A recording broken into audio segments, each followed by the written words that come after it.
नमस्ते। Divine journey में आप सभी का स्वागत है। कुंभ मेला भारत में आयोजित होने वाला एक विशाल मेला है जिसमें करोड़ों श्रद्धालु हर 12वें वर्ष प्रयाग, हरिद्वार, उज्जैन और नासिक से किसी एक स्थान पर एकत्रित होते हैं और नदी में पवित्र स्नान करते हैं।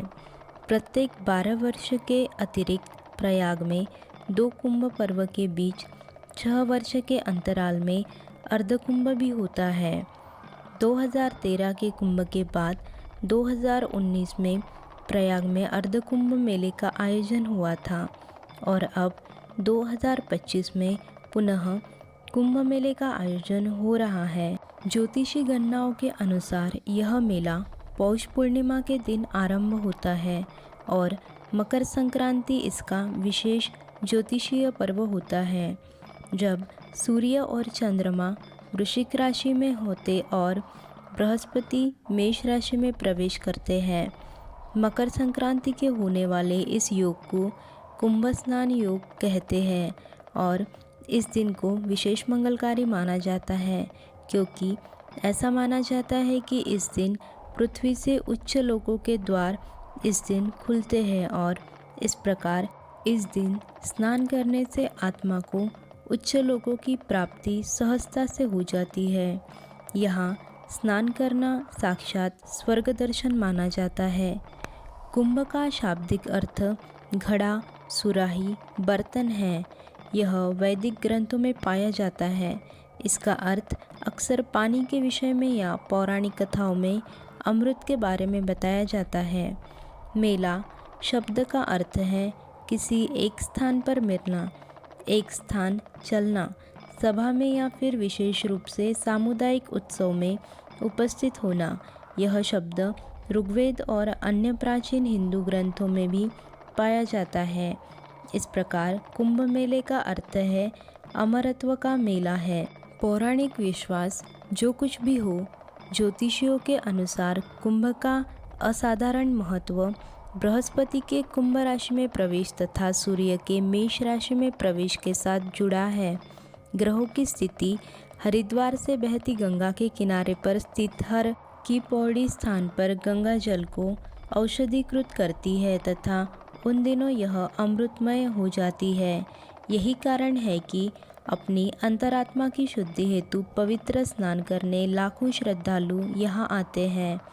आध्यात्मिक दृष्टि से अर्धकुंभ के काल में ग्रहों की स्थिति एकाग्रता तथा ध्यान साधना के लिए उत्कृष्ट होती है।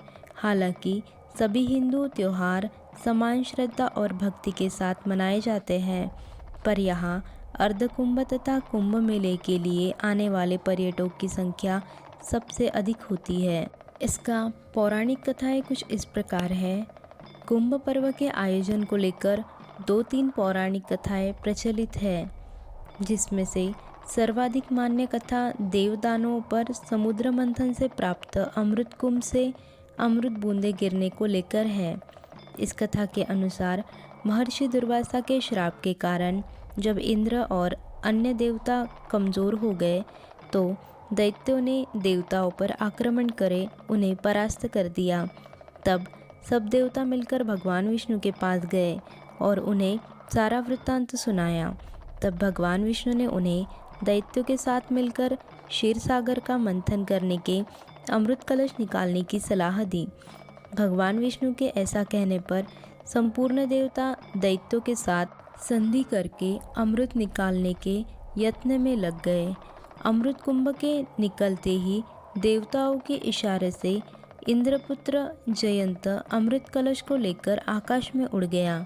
उसके बाद दैत्य गुरु शुक्राचार्य के आदेशानुसार दैत्यों ने अमृत को वापस लेने के लिए जयंत का पीछा किया और घोर परिश्रम के बाद उन्होंने बीच रास्ते में ही जयंत को पकड़ा। तत्पश्चात अमृत कलश पर अधिकार जमाने के लिए देवदानवों में 12 दिन तक अविराम युद्ध होता रहा। इस परस्पर मारकाट के दौरान पृथ्वी के 4 स्थानों प्रयाग, हरिद्वार, उज्जैन और नासिक पर कलश से अमृत की कुछ बूंदें गिरी थी। उस समय चंद्रमा ने घट से प्रसवन होने से, सूर्य ने घट फूटने से, गुरु ने दैत्यों के अपहरण से एवं शनि ने देवेंद्र के भय से घट की रक्षा की।